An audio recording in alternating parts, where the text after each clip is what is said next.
Assalamualaikum warahmatullahi wabarakatuh.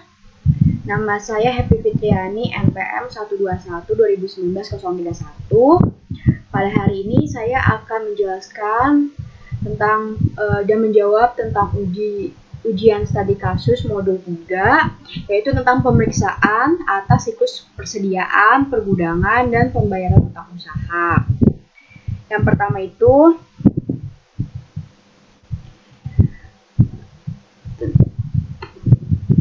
ini ada kuesionernya atau ICQ persediaan. Jadi yang pertama ini tentang penyimpanan dan pengawasan fisik. Yang pertama, apakah persediaan dipisahkan atas kelompok? Yang pertama itu bahan baku, jawabannya iya. Dan yang kedua, apakah persediaan dipisahkan atas kelompok barang dalam proses? Dan yang ketiga, barang jadi dagang. Dan yang keempat itu barang pembantu atau suppliers dan suku cadang atau spare part, itu jawabannya iya. Yang B, diatur secara rapi dan tertib, itu jawabannya iya. Yang C, tercegah dari pencurian, kerusakan, kebakaran, banjir, dan resiko lain, itu jawabannya iya. Dan D, secara berkala dicocokkan dengan kartu gudang. Itu terdapat di buku 1 halaman 89 sampai 91. Lalu yang nomor 2 ini, apakah persediaan di bawah pengawasan seorang penjaga gudang atau orang tertentu lainnya? Jawabannya itu iya, ada di halaman 18 di buku 1, yaitu Bapak Utomo. Yang ketiga, apakah kecuali petugas gudang dilarang untuk masuk ke dalam gudang? Itu jawabannya iya. Yang keempat, apakah setiap pengeluaran barang jadi berdasarkan bukti penjualan tertulis? Itu jawabannya iya.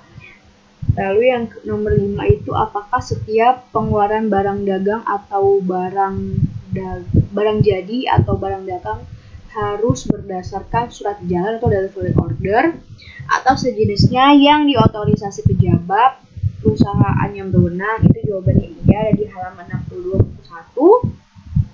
Lalu nomor 6, apakah terdapat pos-pos penjagaan yang mengawasi arus keluar masuk barang dengan efektif? Itu jawabannya iya, ada di halaman 88 buku 1. Lalu selanjutnya tentang pembukuan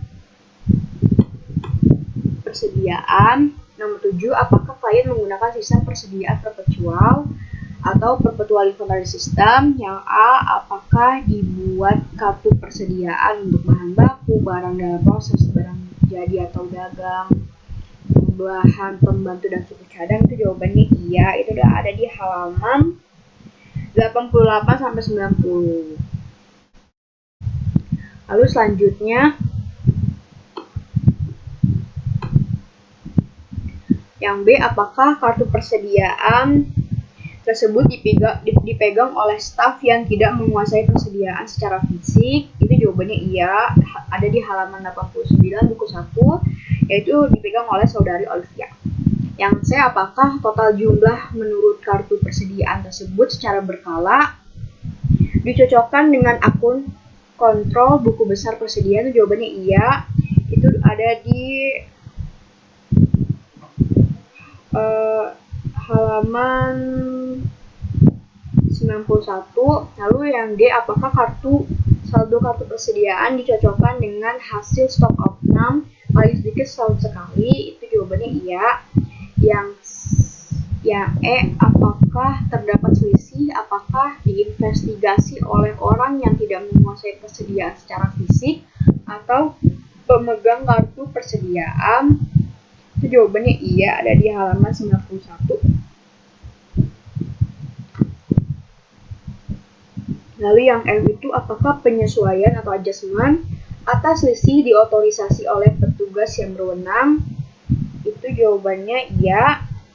Lalu nomor 8, apakah digunakan sistem berkala atau periodic system? Sebutkan prosedur dan pengawasan yang dilakukannya. Itu jawabannya tidak relevan karena PT Subus di halaman 23 menggunakan sistem persediaan perpetual. Lalu selanjutnya di opnam, stok opnam. Nomor 9, apakah yang mengawasi atau melakukan perhitungan atau menyusun ikhtisar hasil perhitungan terlepas dari A, penguasaan secara fisik atas barang, penjaga gudang dan sebagainya itu iya. Itu ada di halaman 89 ya, yaitu saudari Olivia sebagai kepala bagian akuntansi. Lalu yang B itu pencatatan kartu persediaan. Itu jawabannya juga iya karena ada di halaman 89 sampai 90 buku 1. Lalu yang nomor 10 itu apakah dibuat instruksi tertulis untuk pelaksanaan stop outcome dan dijelaskan kepada pelaksana stop outcome. Itu ada di halaman 18 buku 1. Nomor 11, apakah dilakukan pisah batas atau cut off atas penerimaan dan pengeluaran barang selama stop outcome? Itu jawabannya ada di halaman 88 dan halaman 94 buku 1. Nomor 12, apakah barang yang penjualan lambat atau slow moving, usang atau rusak telah dipisahkan? Itu jawabannya iya. Lalu nomor 13, apakah hasil stop outcome dicocokkan dengan buku besar? Itu jawabannya iya, ada di halaman 88 di persediaan nomor 7.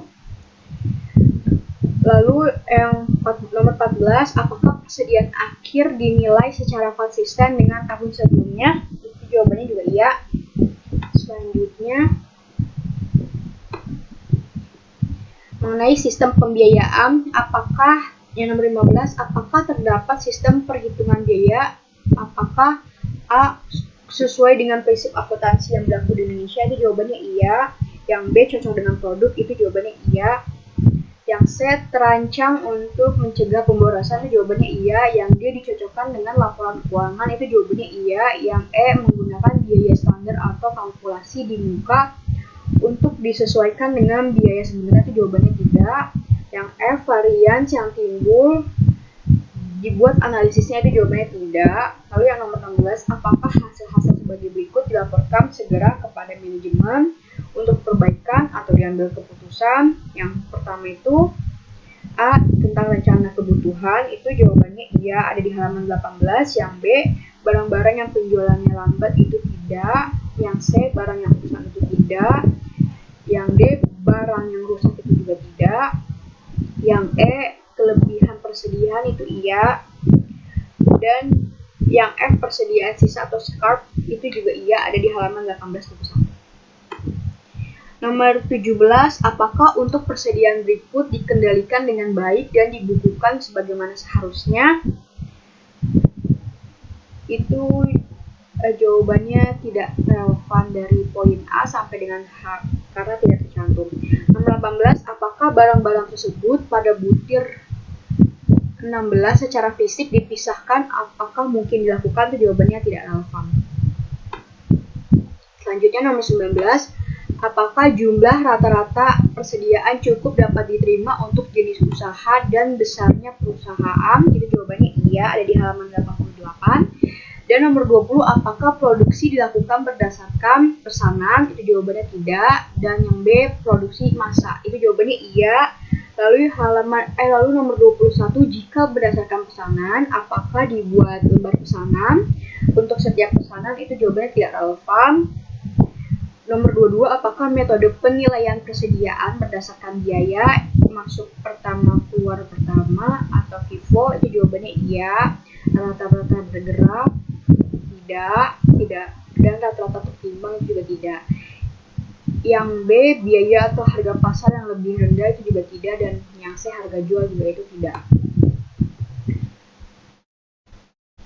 Lalu kelemahan-kelemahan lain yang tidak tercantum pada pernyataan di atas adalah apabila terdapat selisih pada kartu persediaan dan persediaan fisik, maka akan diinvestigasi oleh orang yang menguasai persediaan secara fisik atau pemegang kartu persediaan. Seharusnya terdapat pemisahan tugas sehingga orang yang melakukan investigasi atas selisih tersebut adalah orang yang berbeda dengan orang yang menguasai persediaan secara fisik atau pemegang kartu persediaan. Hal ini dilakukan untuk menghindari adanya kecurangan. Poin yang kedua, barang-barang yang penjualannya lambat, usang, rusak, serta kelebihan persediaan tidak segera dilaporkan ke manajemen, seharusnya segera dilaporkan untuk pengambilan keputusan yang lebih baik. Lalu poin ketiga, barang konsinyasi keluar dan konsinyasi yang diterima tidak dikendalikan dengan baik dan tidak dibukukan sebagaimana seharusnya. Yang B, catatan lain. Yang pertama itu diperlukannya pemisahan persediaan yang sudah usang dan rusak dan segera dilaporkan ke manajemen. Yang kedua itu diperlukannya pengendalian dan pencatatan yang sesuai atas barang konsinyasi keluar dan konsinyasi yang diterima. Yang C, kesimpulan penilaian. Kesimpulan penilaiannya itu yaitu sedang.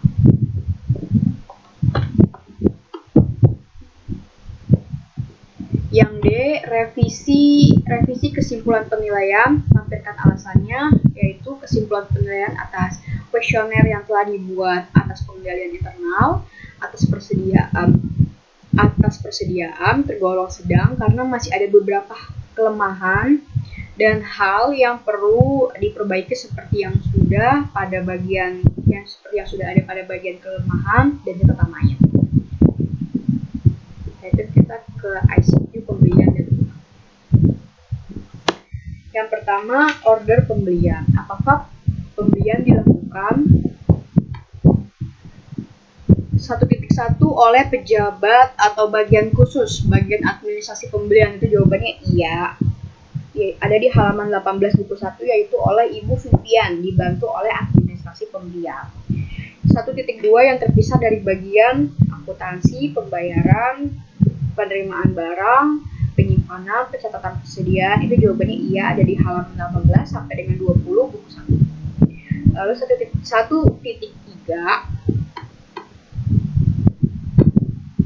dengan syarat yang menguntungkan, misalnya tender, pemasok, dan terseleksi, itu tidak.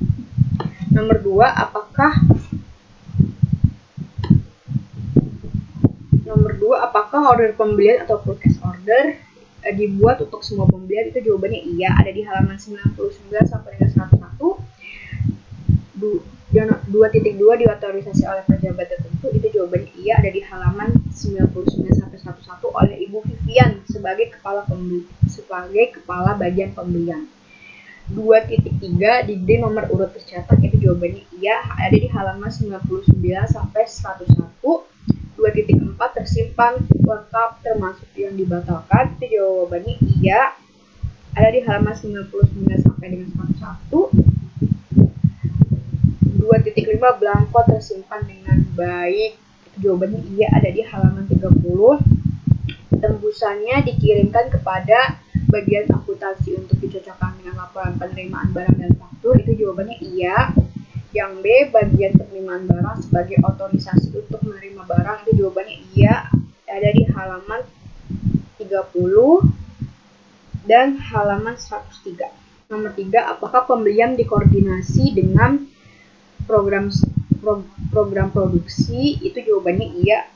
Dan yang 3.2 anggaran penjualan, itu tidak. Dan yang 3.3 batas persediaan minimum dan maksimum, itu iya.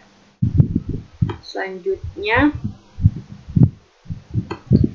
apakah kebijaksanaan pembelian tidak dilakukan dengan memberikan keuntungan luar biasa kepada penjual tertentu, relasi staf pembelian atau lainnya? Suatu perusahaan di mana seorang staf mempunyai kepentingan dan perusahaan afiliasi, itu jawabannya tidak relevan. Yang kelima, apakah harga penawaran penjualan yang terdaftar atau approve ditinjau secara berkala untuk memastikan bahwa selalu merupakan harga bersaing? Itu jawabannya tidak.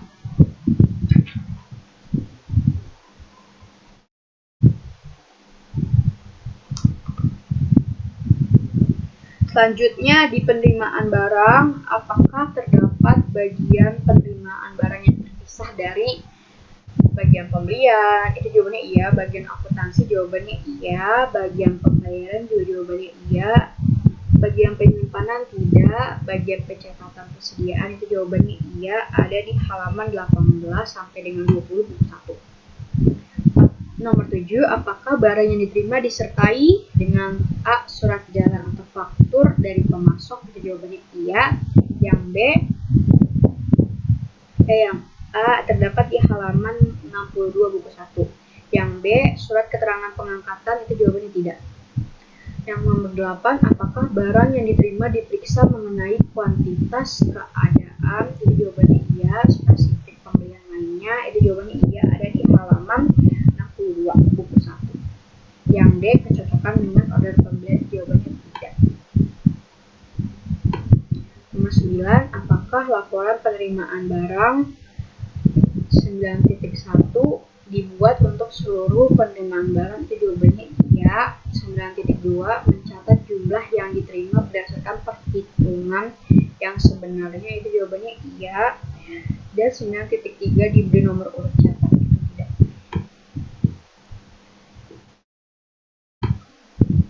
Selanjutnya 9.4 disimpan selengkapnya termasuk yang dibatalkan. Jawabannya iya. 9.5 belangkonya disimpan dengan baik. Itu jawabannya iya. 9.6 tembusannya dikirim kepada bagian akuntansi untuk dicocokkan dengan order pembelian dan faktur. Itu jawabannya iya. Yang B, bagian pembelian sebagai informasi bahwa pesanan telah diterima. Itu jawabannya iya. Nomor 10, jika barang ditolak oleh bagian penerimaan,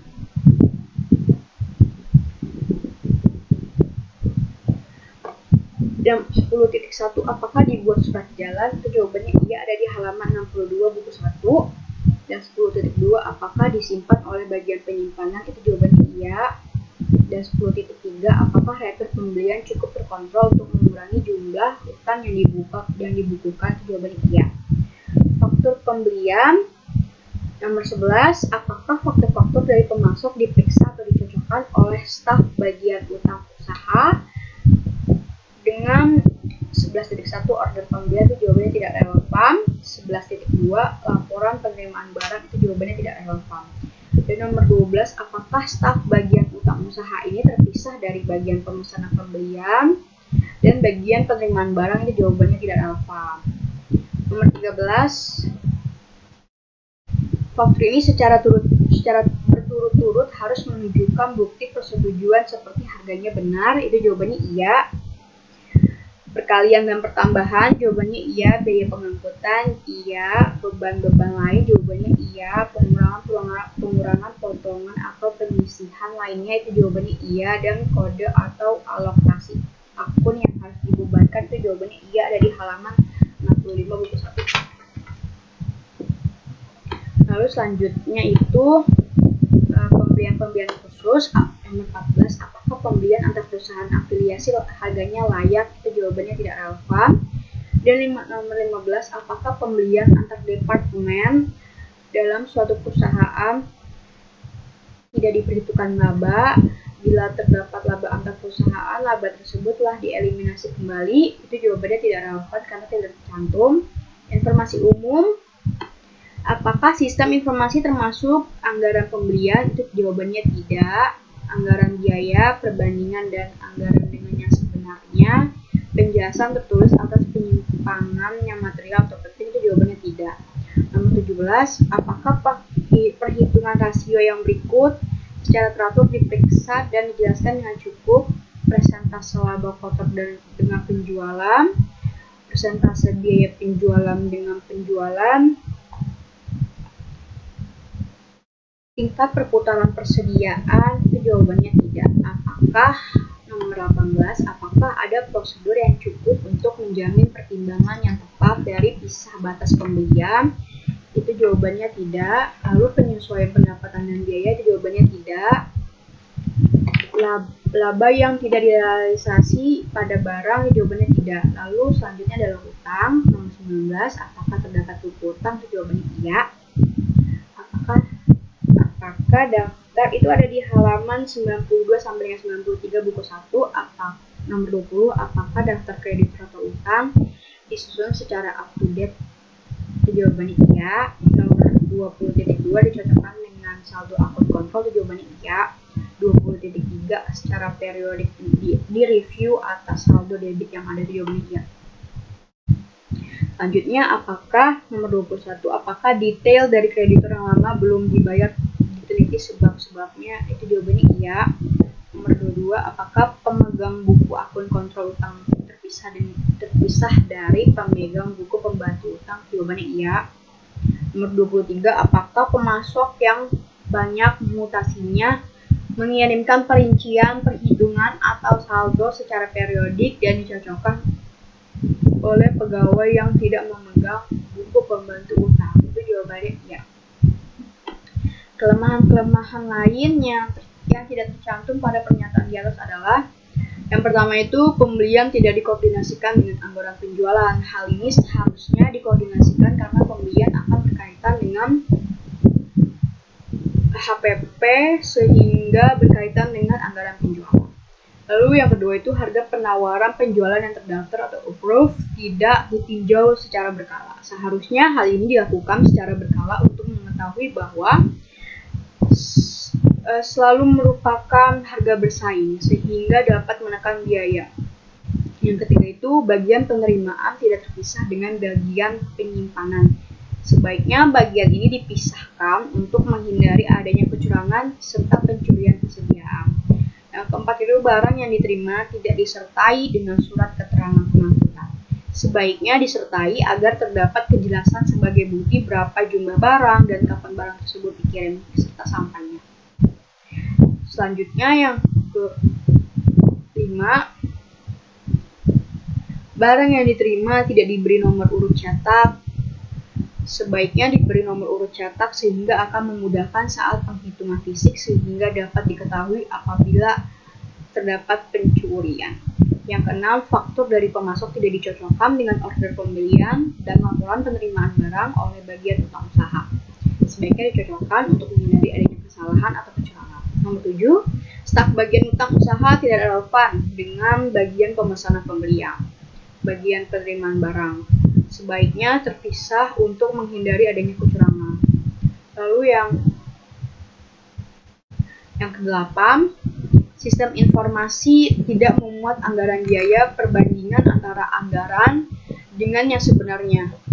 Penjelasan tertulis atas penyimpangan yang material sebaiknya sistem informasi memuat hal tersebut untuk memudahkan penghitungan dan menghindari kesalahan penghitungan.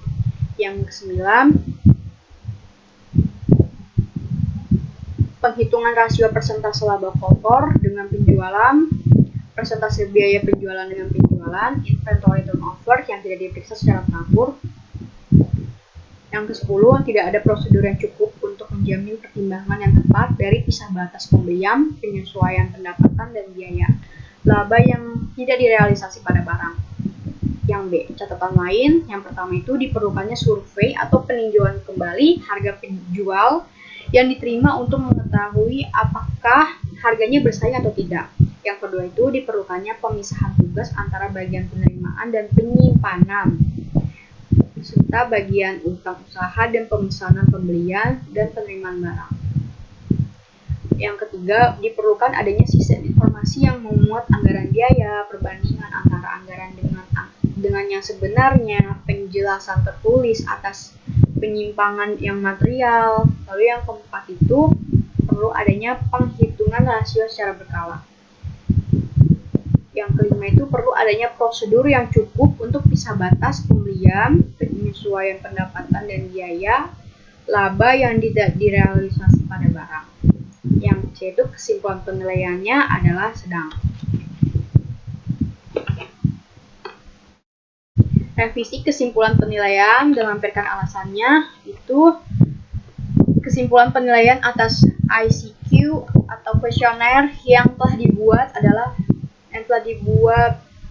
adalah pengendalian internal atas pembelian dan utang usaha yang tergolong sedang karena masih ada beberapa kelemahan dan hal yang perlu diperbaiki seperti yang sudah disebutkan pada bagian kelemahan dan catatan lain. Selanjutnya kita akan ke prosedur. Prosedur audit untuk yang persediaan. Yang pertama itu salah satu cara untuk meyakinkan nilai persediaan pertanggal neraca atau laporan posisi keuangan adalah dengan melakukan pengambilan persediaan atau inventory taking. Hal-hal yang perlu diperhatikan dengan pengambilan persediaan yaitu pelajari instruksi penghitungan persediaan perusahaan dan nilai kelayakannya. Itu jawabannya tidak ada. Lalu minta daftar posisi persediaan yang mencakup nama barang, lokasi, kuantitas, dan harga per tanggal pengambilan persediaan. Itu jawabannya iya. Ada di halaman 89 buku 1. Sebelum kegiatan penghitungan dilakukan, dilakukan periksa ketelitian pelaksanaan prosedur pisah batas untuk penerimaan dan pengiriman barang dengan mencatat nomor terakhir dari laporan penerimaan barang, surat jalan, dan faktur penjualan. Itu jawabannya terlaksana. Ada di halaman 98 sampai dengan 103 di buku 1. Yang selanjutnya, apabila selama pengambilan persediaan aktivitas berlangsung terus, dipisahkan persediaan yang mungkin akan dikirim hari itu. Jawabannya terlaksana. Ada di buku 1 halaman 98 sampai dengan 103.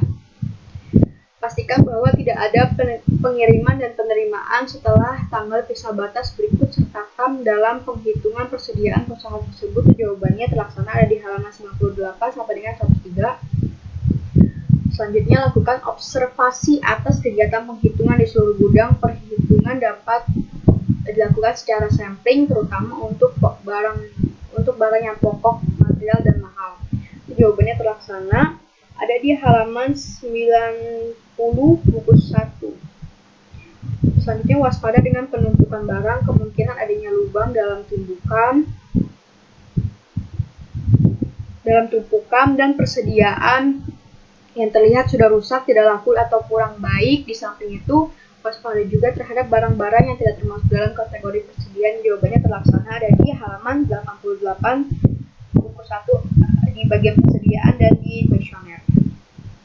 Selanjutnya, bandingkan barang-barang yang dihitung atau dilihat dengan saldo kartu gudang dan daftar persediaan menurut aplikasi. Itu ada di indeks FR1 dan di buku halaman 90 buku 1. Selanjutnya, pastikan bahwa semua instruksi dalam pengambilan persediaan telah dilaksanakan dengan baik. Itu jawabannya iya. Selanjutnya, apabila pengambilan persediaan dilakukan sebelum tanggal neraca atau laporan posisi keuangan, dilakukan prosedur penarikan maju ke tanggal neraca atau laporan posisi keuangan. Sedangkan apabila pengambilan persediaan dilakukan setelah tanggal neraca atau laporan posisi keuangan, maka dilakukan prosedur penarikan mundur atau flashback ke tanggal neraca atau laporan posisi keuangan dan buat kertas kerjanya. Itu jawabannya tidak. Yang nomor 2, uji penilaian harga persediaan dengan membandingkan pada faktur atau data lain dari pelanggan. Untuk itu, pilih barang yang bernilai material dalam daftar persediaan. Jawabannya iya terlaksana. Ada di buku 1 halaman 94. Nomor 3, perhatikan kemungkinan perubahan sistem dari metode tahun lalu. Itu jawabannya tidak terlaksana. Nomor 4, periksa semua penjualan dan perkalian dari daftar persediaan. Itu jawabannya ya, ada di halaman 89 dan 90. Nomor 5, siapkan schedule utama. Itu ada di indeks F dan di buku 1 halaman 91. Yang 6, minta daftar persediaan yang mencakup nama barang, kuantitas, dan harga per tanggal neraca dari laporan posisi keuangan, serta cocokkan dengan buku besar. Itu jawabannya terlaksana. Ada di buku 1 halaman 89 sampai dengan 90. Nomor 7, lakukan penelaahan analitis untuk melihat kewajaran dari nilai persediaan. Misalnya dengan adanya kelebihan persediaan yang disebabkan pembelian yang berlebihan, barang yang penjualannya lambat atau usang. Itu ada di indeks ARP 1.1.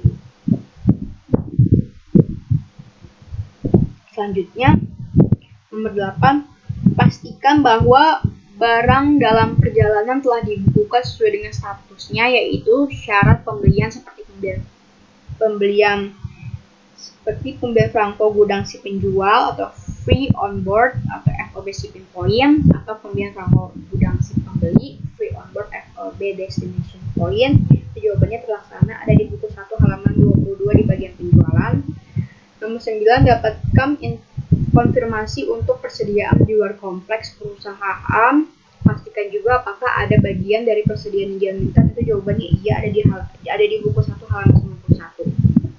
Nomor 10, pelajari kecukupan pertanggungan asuransi. Itu jawabannya tidak. 11, yakinkan bahwa perusahaan telah mengadakan penyisihan yang cukup untuk barang-barang yang penjualannya lambat, usang, atau sisa atau scrap. Itu jawabannya tidak. Dan nomor 12 pelajari semua perjanjian pinjaman dengan kreditur. Perhatikan apakah ada persediaan yang dijadikan jaminan dalam rangka mendapatkan pinjaman dari kreditur. Jawabannya tidak. Lalu selanjutnya pada pajak pertambahan nilai atau PPN masukan nomor 1, minta daftar pajak pertambahan nilai masukan value added tax yang meliputi informasi tanggal faktur pajak, nomor pokok wajib pajak, nomor pengusaha kena pajak, dasar pengenaan pajak, dan besarnya PPN yang dipungut. Jawabannya tidak ada. Nomor 2, yakinkan bahwa semua pajak masukan telah didukung dengan bukti pajak yang semuanya merupakan pajak masukan yang dapat dikreditkan sesuai dengan peraturan perpajakan. Jawabannya tidak. Nomor 3, pastikan bahwa pajak masukan tersebut telah dilaporkan atau dikreditkan secara teratur dalam SPT masa dan dikompensasikan dengan pajak keluaran. Jawabannya iya. Ada di buku 1 halaman 91. Apabila pajak keluaran lebih besar daripada pajak masukan, pastikan bahwa kekurangan pembayaran tersebut telah dilunasi sesuai dengan batas waktunya. Jadi jawabannya tidak. Yang nomor 4, apabila ada perbedaan saldo bersih atau pajak masukan dikurangin pajak keluaran antara buku besar dengan SPT masa, pelajarilah sebab-sebabnya, terutama untuk saldo pertambahan neraca atau laporan posisi keuangan. Jawabannya tidak. Nomor 5, pelajari semua surat koresponden dengan kantor pajak, terutama untuk permohonan restitusi karena kelebihan pembayaran pajak masukan. Pastikan apakah semua permohonan tersebut disetujui, dan bila ada faktor pajak yang disetujui oleh kantor pajak, pelajari sebab-sebabnya. Itu jawabannya tidak. Selanjutnya di beban pokok penjualan. Yang pertama itu lakukan perbandingan setiap jenis dan struktur beban yang termasuk harga pokok, cost of goods sold, dalam tahun yang diperiksa dengan tahun lalu. Analisis sebab naik atau turun yang mencolok. Pastikan klasifikasi beban yang dilakukan oleh perusahaan dan minta penjelasan bila terdapat perubahan yang material. Itu ada di indeks PL2. Nomor 2, hitung rasio dari COGS dan bandingkan dengan tahun lalu serta kesimpulannya itu terlaksana. Nomor 3, yakinkan bahwa harga pokok produksi atau COGM dicatat berdasarkan perhitungan yang didukung oleh bukti. Itu ada di PL2, indeks PL2. Pemeriksaan pembelian. Yang keempat itu bandingkan pembelian tahun berjalan dengan tahun lalu serta dapatkan penjelasan bila terdapat perbedaan yang material. Jawabannya iya. Nomor 5, lakukan pemeriksaan kebijakan dan prosedur pembelian dan neraca pembelian. Akankah ada penyimpangan? Itu jawabannya tidak. Nomor 6, lakukan pemeriksaan terhadap pembelian dari pihak yang mempunyai hubungan istimewa atau afiliasi, terutama untuk penetapan harga beli dan jumlah transaksi selama tahun berjalan. Jawabannya tidak. Nomor 7, lakukan pemeriksaan atas pembelian secara acak pada tahun berjalan dengan memperhatikan faktor pembelian, baik jumlah harga syarat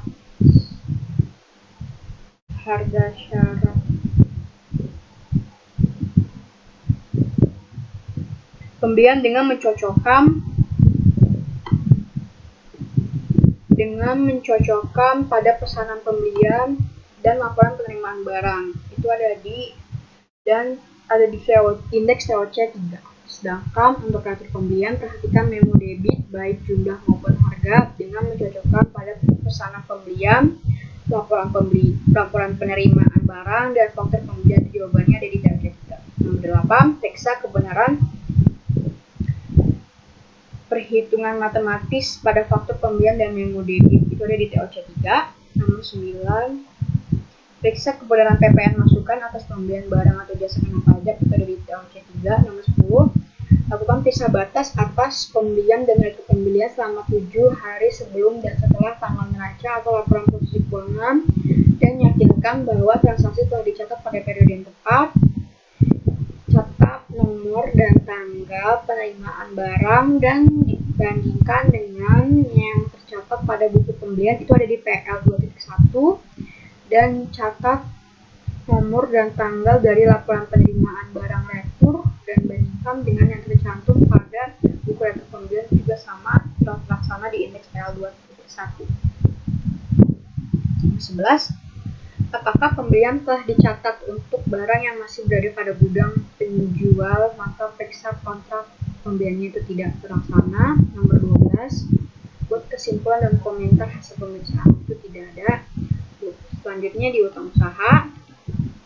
Yang pertama itu minta daftar utang usaha, periksa saldo masing-masing kreditur ke buku utang. Lakukan rekonsiliasi dengan buku utang.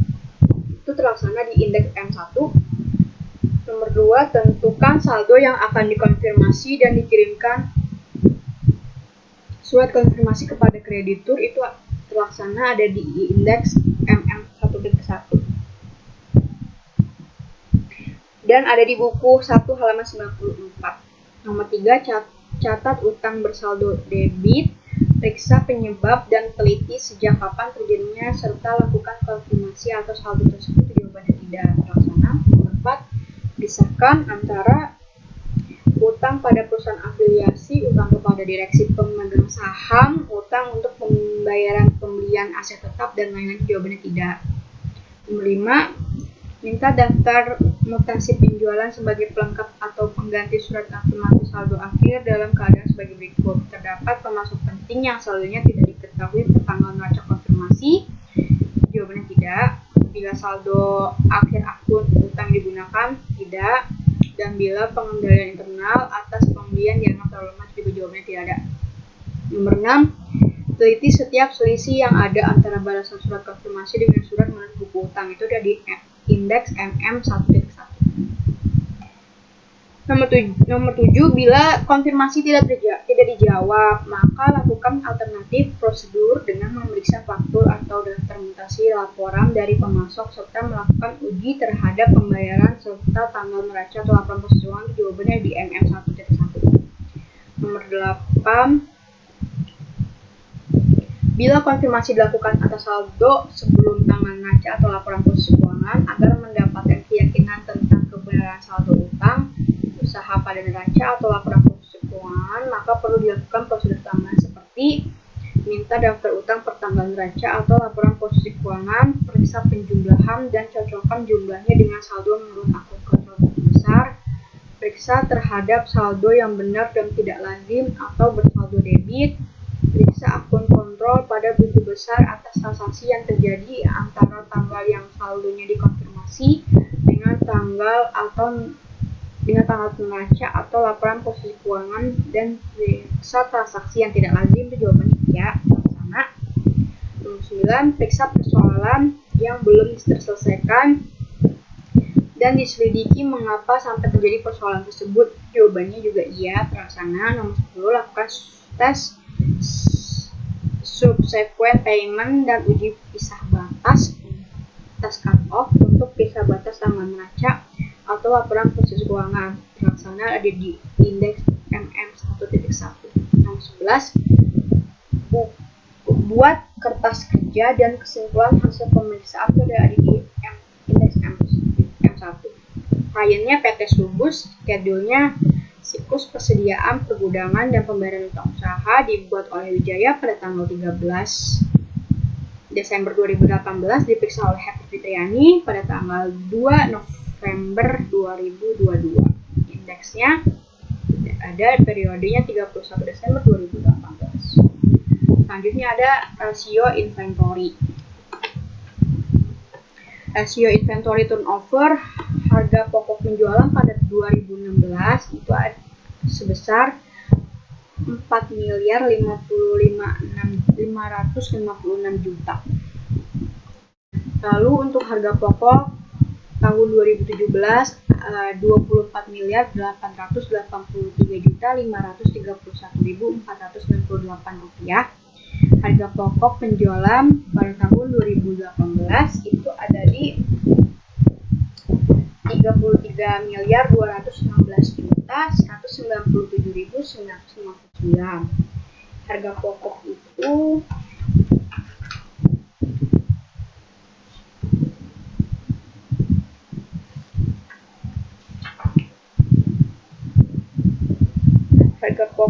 ada di harga pokok untuk tahun 2016 dan 2017 ada di buku 1 halaman 224 Dan yang tahun 2018-nya ada di halaman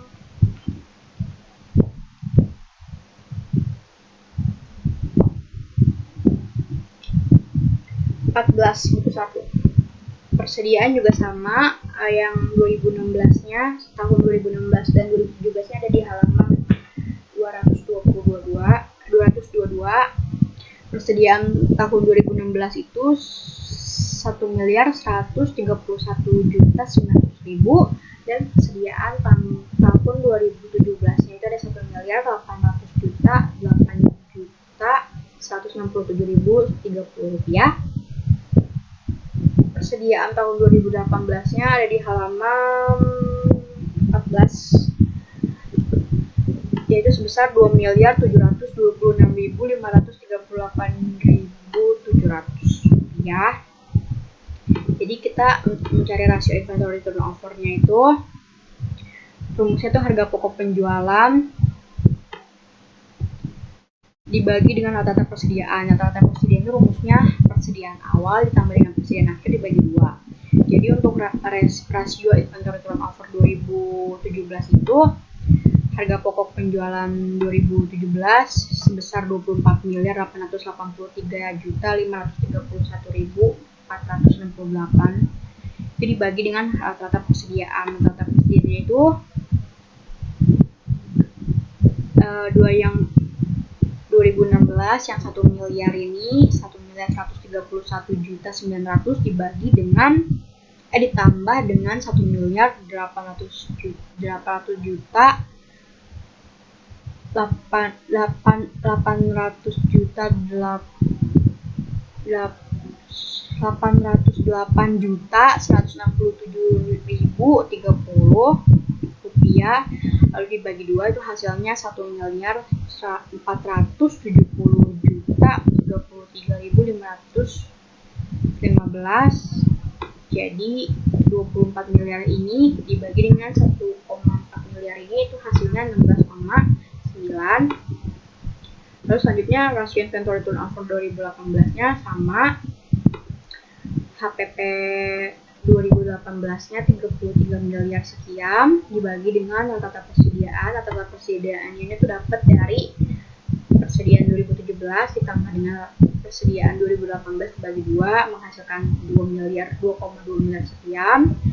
Lalu 33 miliar dibagi dengan 2,2 miliar sekian, hasilnya itu 14,6. Selanjutnya ada F itu persediaan. Di sini ada persediaan barang jadi per clients-nya 1,7 miliar sekian. Nah, ini kreditnya itu 15.910.000 itu dapat dari jurnal koreksi. Jurnal koreksi pertama-tama, jurnal koreksi ini dapatnya dari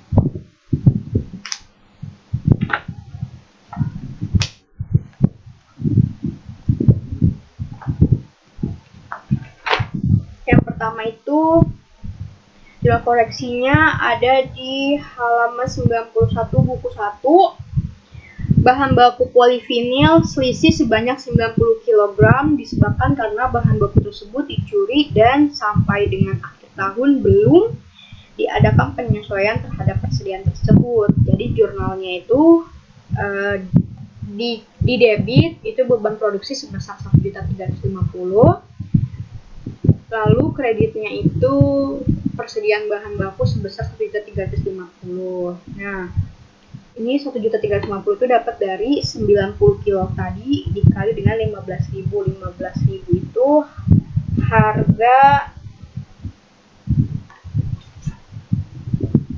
harga satuan dari polivinil. Kode barangnya B01. Ini jurnal koreksi bahan baku yang dicuri. Lalu yang kedua itu Bahan baku PS selisih sebanyak 500 kg disebabkan karena adanya pembelian tanggal 29 Desember 2018 dari PT Delta belum diterima faktur pajaknya sehingga belum dibukukan sebesar 8.800.000 termasuk dengan PPN. Nah, ini di debit itu jurnalnya pada pembelian bahan baku PS sebesar 8 juta. Ini dapatnya dari 500 kg dikali dengan harga satuan PS itu 16.000. Jadi 500 dikali 15.000 dapatnya 8 juta. Lalu PPN masukan itu 10%. Jadi 8 jutanya ini dikali dengan 10% menghasilkan 800.000. Lalu di kredit itu ada utang usaha sebesar 8.800.000. Lalu yang nomor 3 itu bahan pembantu cair karton box selisih sebanyak 10.000 piece disebabkan karena terendam banjir sehingga sudah tidak dapat dipakai lagi. Itu jurnalnya itu di debit beban produksi sebesar 11 juta. Lalu kreditnya persediaan bahan penolong sebesar 11 juta. 11 jutanya ini dapat dari karton box tadi yang 10.000 piece kali dengan harga satuan karton box ada di halaman 89. Itu harga satuan untuk karton box sebesar 1.100 menghasilkan 11 juta. Lalu yang nomor 4 ini ada beban promosi.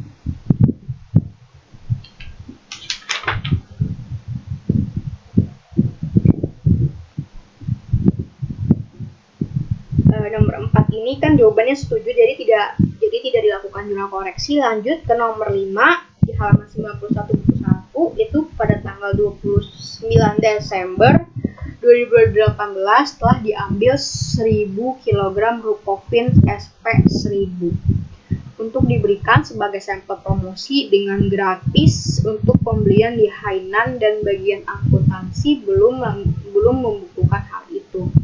Jadi jurnal koleksinya itu di debit beban promosi sebesar 17.500.000 rupiah. Kreditnya itu persediaan barang jadi sebesar 15.910.000 itu dapat dari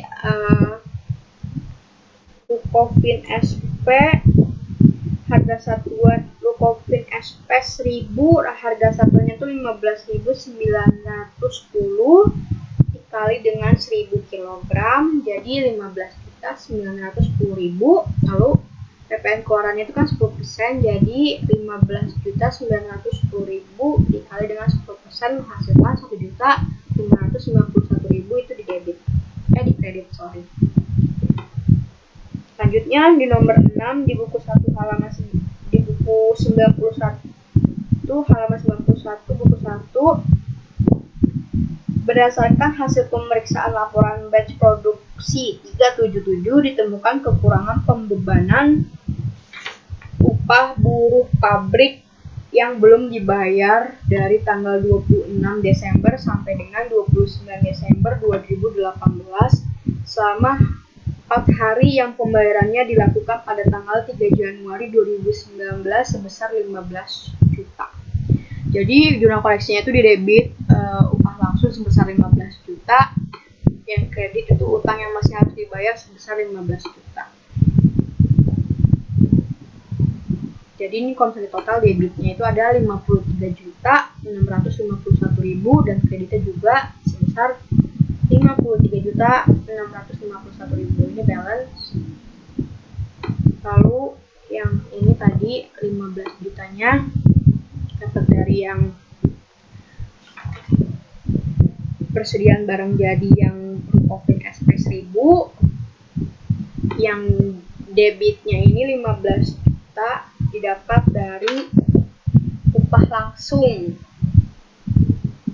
Lalu yang 8 jutanya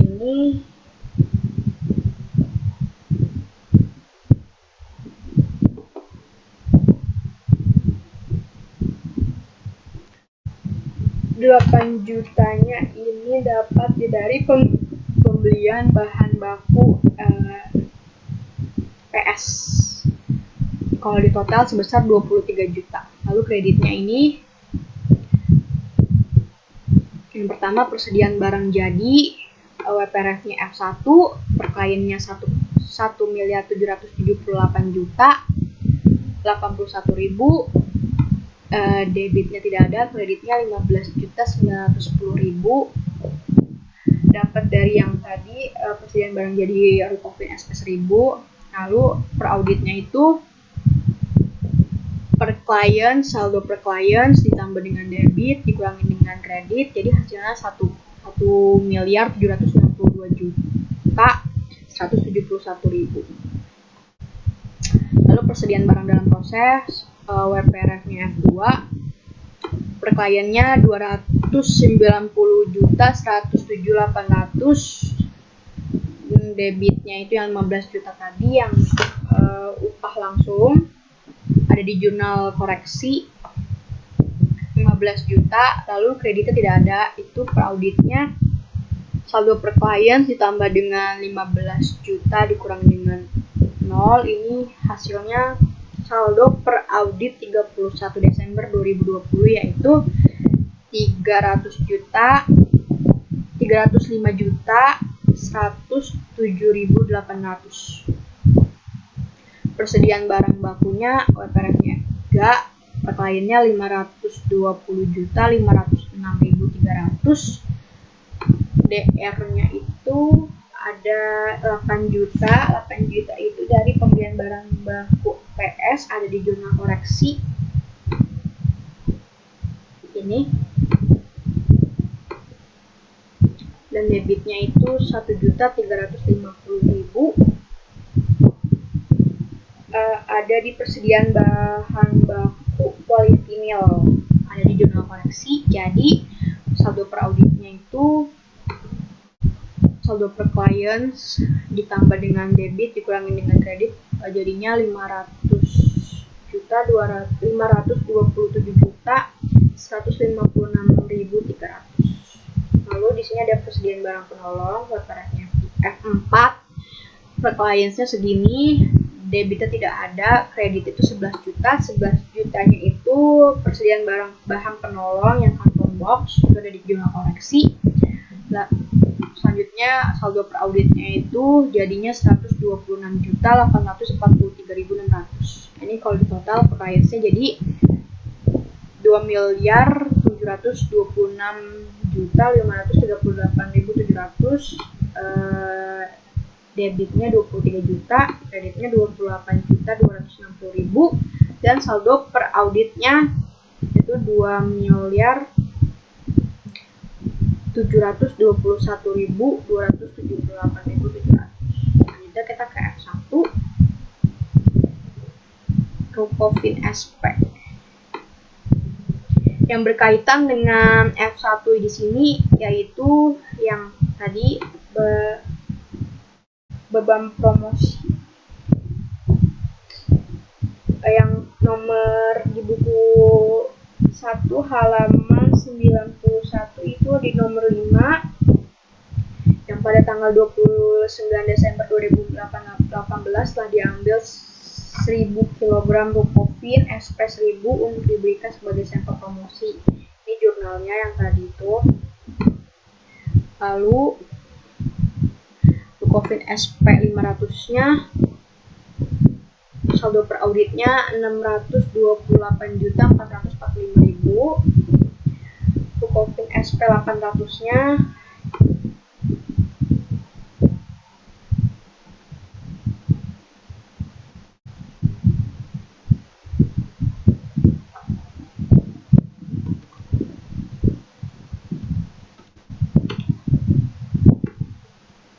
kalau yang ini tadi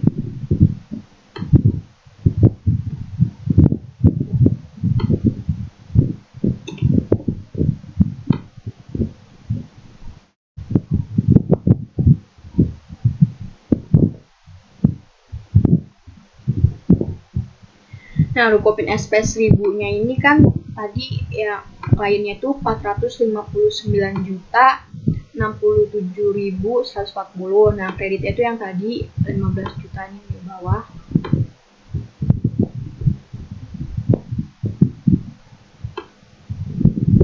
Jadi saldo per auditnya itu 443.157.140 rupiah.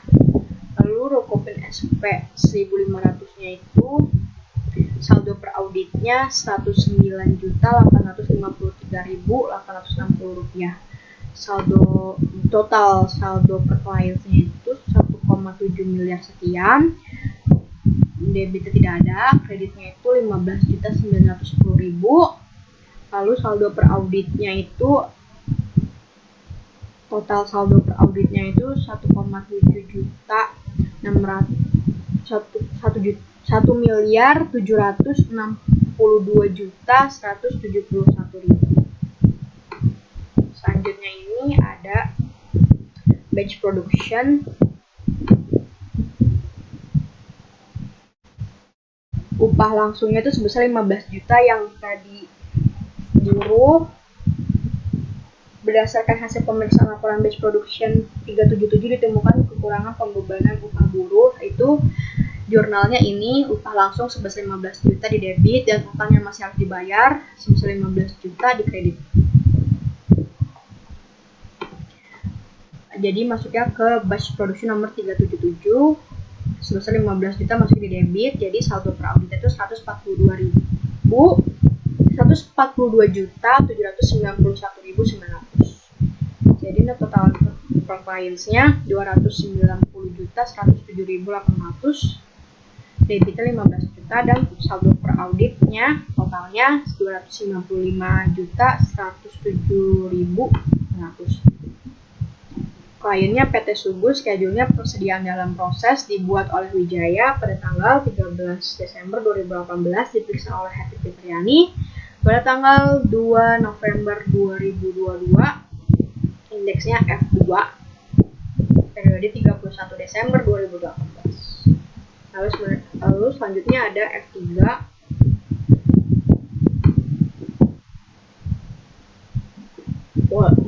monomer, tidak ada perubahan, jadi saldo per audit tetap sama. Polivinil ada perubahan, kreditnya itu 1.350.000, itu ada di sini. Persediaan bahan baku sebesar 1.350.000. Lalu saldo per auditnya jadi 23.400.000. Lainnya Okstan tidak ada, DOP juga tidak ada, PS juga ada, debitnya sebesar 8 juta. 8 juta itu dapat dari ini pembelian bahan baku PS. Jadi juga ada di jurnal koleksi. Selanjutnya per auditnya jadi 45.600, jadi EPO nggak ada perubahan, jadi total saldo per clients-nya 520.506.300, debitnya 8 juta, kreditnya 1.350.000 dan saldo per auditnya, total saldo per auditnya 527.156.300. Kliennya PT Subus, schedule-nya persediaan bahan baku dibuat oleh Wijaya pada tanggal 13 Desember 2018, diperiksa oleh Happy Fitriani pada tanggal 2 November 2022, indeksnya ada F3 pada periode 31 Desember 2018. Selanjutnya ini ada drum warna, tidak ada perubahan. Drum polos juga tidak ada perubahan. Nah ini karton box tadi ada perubahan. Saldo per clientnya 68.838.000. Kreditnya 11 juta. 11 juta didapat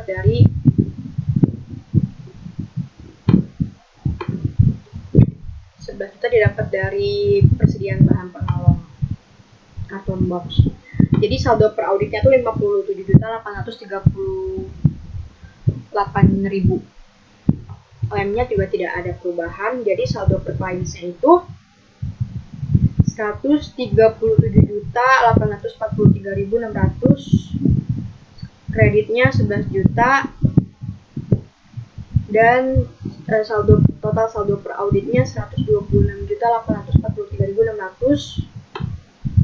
Kliennya PT Subuh, schedule-nya persediaan bahan penolong dibuat oleh Wijaya pada tanggal 13 Desember 2018, diperiksa oleh Happy pada tanggal November 2 November 2022, indeksnya F4, periodenya 31 Desember 2018. Lalu sini ada FF1. Pengambilan persediaan pada tanggal 1 Januari 2018 untuk perhitungan fisik persediaan berlokasi di Jakarta. Tadi ini ada polivinil ya, polivinil terdapat perbedaan sebesar 90, yang fisiknya itu 1560, kartunya itu 1650. Jadi perbedaan itu 90, keterangannya barangnya dicuri. Ini ada di halaman 90 buku 1. Lalu perbedaan juga terdapat di karton box, fisiknya 52.580, kartunya 62.580, perbedaannya 10.000, keterangannya karena barangnya terendam banjir. Lalu selanjutnya ada Rukovin aspect. Ini perbedaannya di fisik itu 37.500 dan di kartu 39.500, perbedaannya itu 2.000, keterangannya barang konsinyasi. Rukovin SP 1000 itu di fisik 27.854 dan di kartu 28.854, terdapat perbedaan sebesar 1.000, itu keterangannya sampel masih gratis. Selanjutnya PT Sugus, schedule-nya perhitungan fisik persediaan dibuat oleh Wijaya pada tanggal 13 Desember 2018, diproduksi oleh Happy Fitriani pada tanggal 2 November 2022, indeksnya itu FF1, periode 31 Desember 2018. Selanjutnya ini ada order pembelian.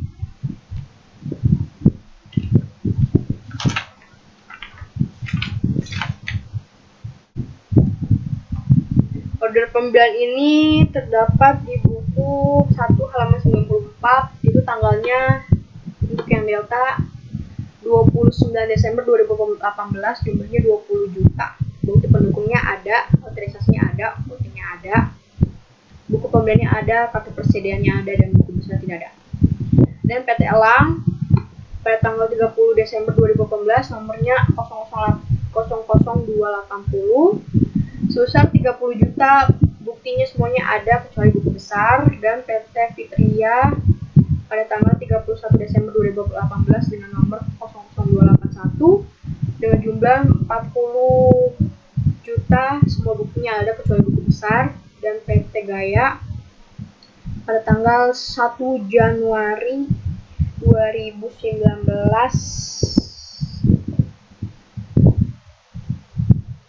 sebesar 50 juta, semua buktinya ada kecuali buku besar. Lalu PT Hero juga pada tanggal 2 Januari 2019 dengan nomor 00283, jumlahnya itu 60 juta, semua buktinya ada kecuali buku besar.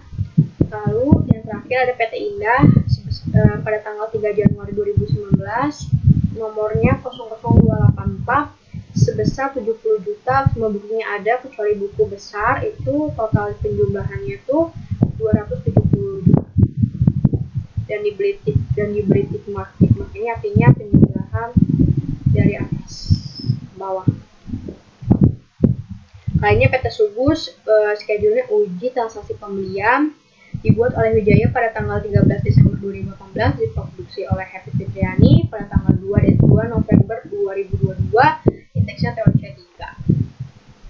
TOC3 periode 31 Desember 2018. Selanjutnya kita ke MM. Tadi di prosedur audit itu ada MM1. Nah, di M1 ini minta daftar utang usaha, periksa saldo masing-masing kreditur ke buku utang, lakukan rekonsiliasi dengan saldo buku utang. Itu ada di M1. M1 ini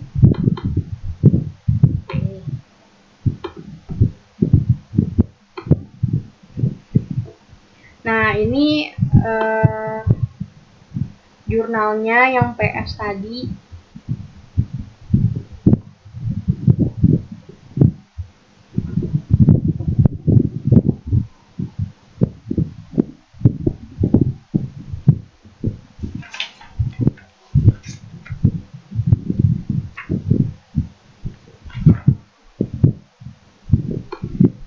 hasilnya, jadi saldo per auditnya itu 1.278.926.100, debitnya 990 dan kreditnya itu 10.800.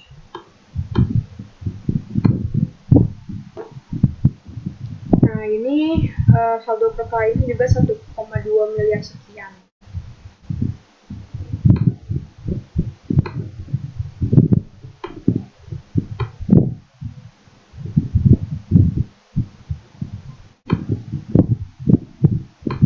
Lalu kita balik lagi, ini kliennya PT Subuh, schedule-nya utang usaha, dibuat oleh Wijaya pada tanggal 13 Desember 2018, diperiksa oleh Happy Fitriani pada tanggal 2 November 2011, indeksnya M1, periode 31 Desember 2018. Selanjutnya, tentukan saldo yang akan dikonfirmasi dan dikirimkan surat konfirmasi kepada kreditur, itu ada di MM1.1. Ini MM1.1 berdasarkan buku 1 halaman 94. Jadi PT Andalas itu menjawab setuju, CB itu konfirmasi balance setuju, jadi udah oke ininya.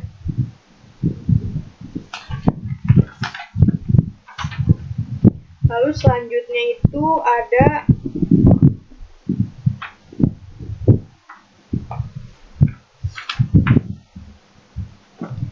PT Berkat pada tanggal terima konfirmasinya 20 Januari 2019. Jawaban konfirmasinya itu 567.000.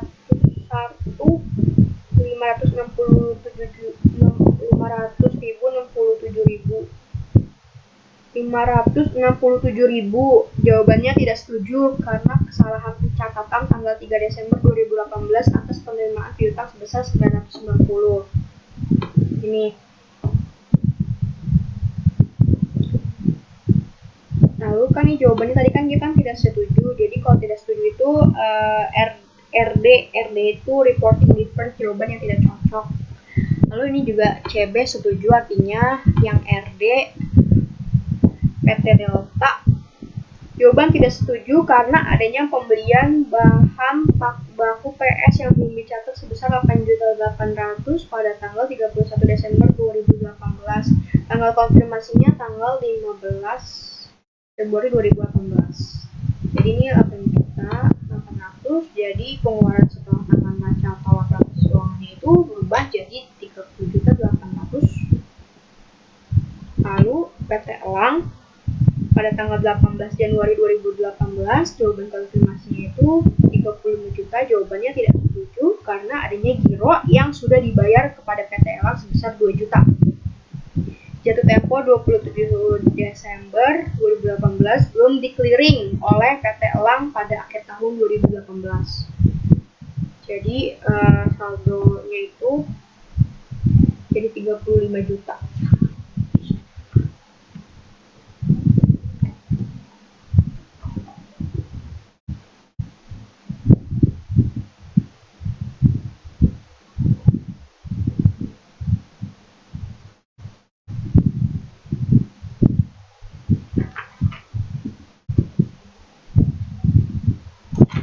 Selanjutnya itu kan ada tidak setuju, jadi reporting difference. Lalu ini jawabannya setuju, PT Fitra, PT Gaya juga setuju, PT Hero juga setuju, PT Indah juga setuju. Jawaban setuju sebesar. Jadi totalnya itu 8.926.100. Perbedaannya sebesar 9.810. Jumlah perkaliannya itu sebelumnya 1.129.116.100. Jadi saldo pengeluaran setelah tanggal neraca atau laporan posisi keuangan itu 1.278.926.100. Diberi tanda tick mark atas. Penjumlahan dari atas ke bawah, ini tick mark ke samping karena penjumlahannya ke samping.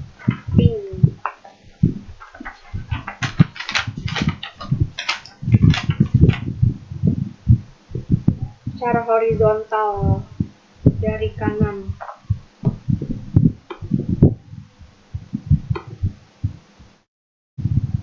Selanjutnya kita ke prosedur audit. Ini semua sudah ya, kita MM1 sudah, jadi kita ke MM2, MM1.2 maksudnya. Tanggal pengiriman konfirmasinya itu pengiriman pertama 14 Januari 2019. Saldo menurut konfirmasinya itu yang CB ada 6, PT Andalas, Caraka, Fitria, Gaya, Hero, dan Indah. Jumlahnya 715 juta 559.100. Persentasenya itu 56% didapat dari 711.559.100 dibagi dengan 1.269.116.100. Jadi hasilnya 56%. Kalau yang persentase tahun lalunya itu yang 711 sekian ini dibagi dengan ini total saldo awal. Saldo awalnya itu ada di buku 1 halaman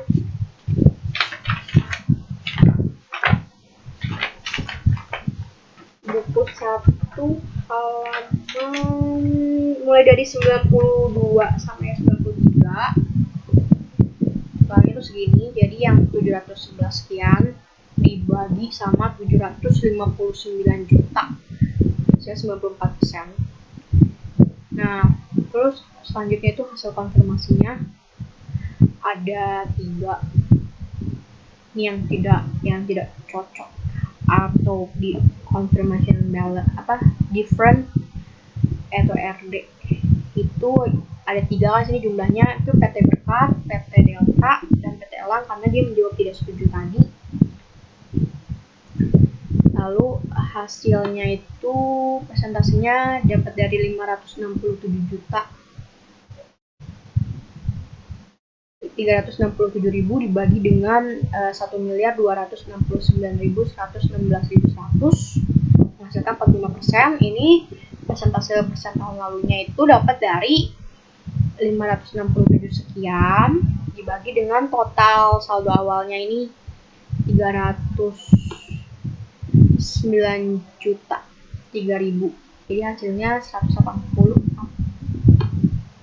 Nah, kalau yang ini selisih dengan bukan klien itu persentasenya minus 1%, dapat dari minus 9.810 dibagi dengan 1.269.116.100. Totalnya total persentase pengambil jali 100% dan persentase tahun lalunya itu 277.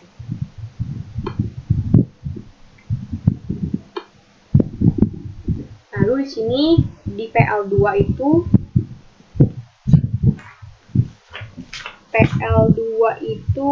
beban pokok penjualan. Jadi di debitnya itu ada persediaan bahan baku akhir sebesar 8 juta dan kreditnya didapat dari yang indeks F. Lalu kreditnya itu 28.260 di indeks F juga. Lalu jadi saldo per auditnya itu minus 678.609.900 dapat dari C ini ditambah dengan D6 terus dikurangi dengan kreditnya. Selanjutnya ada beban lain-lain di debit sebesar 17.501.000 dapat dari indeks F. Jadi beban lain-lainnya itu saldo auditnya jadi 44 juta 215.117.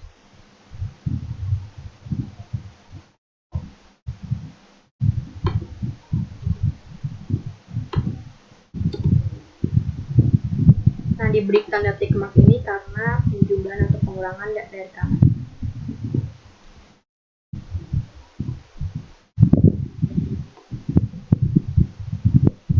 Jadi ini selanjutnya itu ada total biaya manufaktur di debit, dapatnya dari 8 juta ini tambah dengan 17.501.000. Nah, 500. Lalu kreditnya 28.260.000.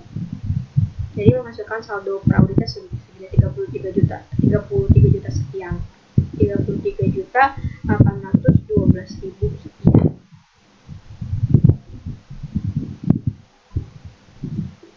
Lalu di sini juga ada debitnya, ada barang dalam proses akhir sebesar 15 juta dari indeks F. Menghasilkan saldo per auditnya itu minus 275 juta sekian. Lalu ada juga persediaan barang jadi akhir sebesar 15.910. Jadi saldo per auditnya itu, saldo akhir per auditnya itu 1,7 sekian, 1.793 juta sekian. Jadi total price-nya itu 33.216.197.959, debitnya 40.501.000 dan kreditnya 44.170.000 dan saldo per auditnya 33.212.528.959, lainnya PT Subus.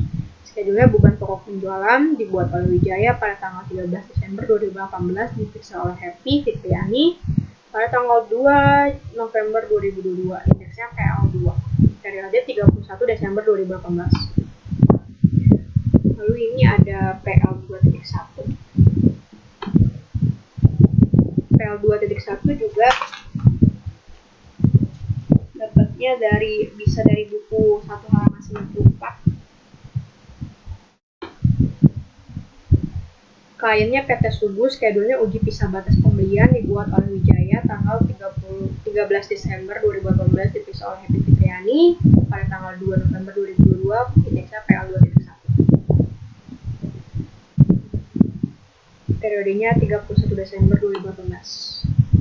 Lalu ini ada A2.1, kertas kerja neraca, dan A2.2. Jadi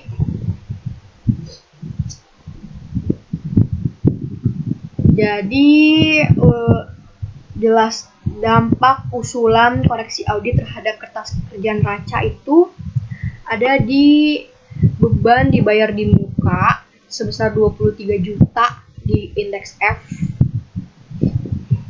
F itu persediaan, dan di kreditnya itu di keterangan di akun beban dibayar di muka di indeks F tetap sebesar 28.260.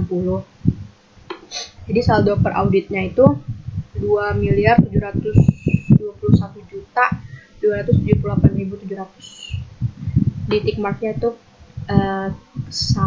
dari kanan.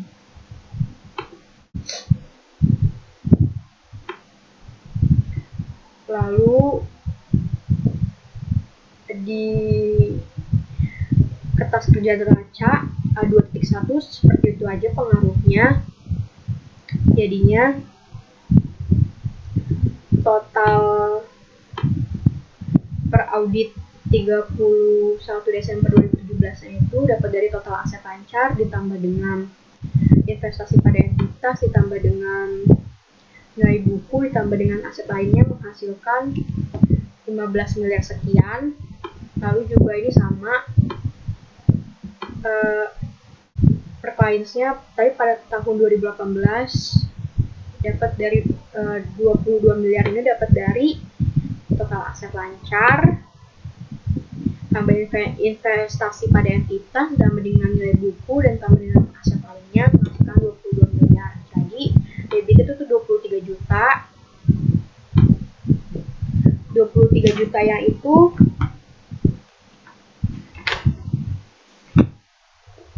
ya di indeks F.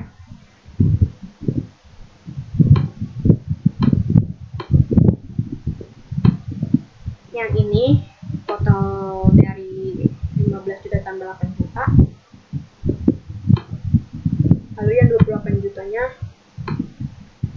total kredit sebesar 28.260.000. Lalu saldo per auditnya, saldo per audit 2018 sebesar 22.942.130.964. Lalu ke kertas kerja neracanya, ini dampaknya ada di utang usaha bagian debit sebesar 990, debitnya dari M1. Ini lalu debitnya 10.800.000 juga dapat dari M1 yang kredit. Dampaknya itu jadi di total kewajiban jangka pendek, jadi di peraudit utang usahanya itu menjadi 1.278.926.100 dapat dari per clients dikurangin, karena ini kewajiban jadi kebalik ya, per clients dikurangin dengan debit ditambah dengan kredit. Jadi saldo audit akhirnya totalnya untuk kewajiban dan ekuitas itu sebesar 22.957.200.964. Lalu ini di 3.1 laporan lengkap baru. Di lengkap baru ini dampaknya ada di beban pokok penjualan tadi di indeks PL2.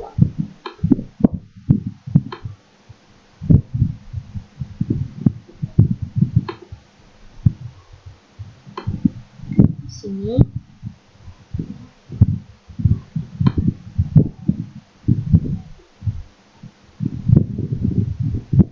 selanjutnya kreditnya itu 28 juta didapat dari persediaan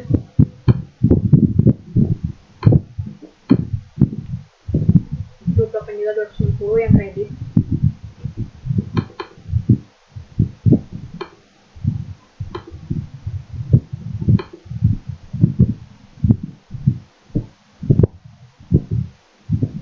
Nah ini jadinya minus ya.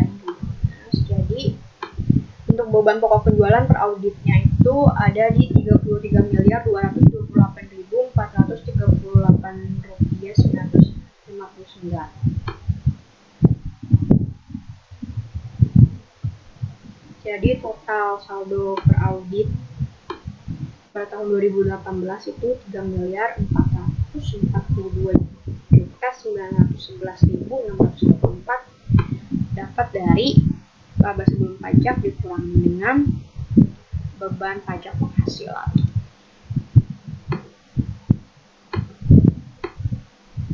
Laba usaha didapat dari laba bruto dikurangi dengan beban usaha. Laba bruto didapat dari penjualan neto dikurangi dengan beban pokok penjualan. Terus selanjutnya yang A3.3 tidak terjadi perubahan apa-apa. Jadi kliennya itu PT Subuh, schedule-nya itu kertas kerja laba rugi dibuat oleh Wijaya pada tanggal 19 Desember 2018, diperiksa oleh Happy Fitriani pada tanggal 2 November 2022, indeksnya A3.2, periodenya 31 Desember 2018. Cukup sekian presentasi dari saya. Bila ada salah kata, saya mohon maaf. Assalamualaikum warahmatullahi wabarakatuh.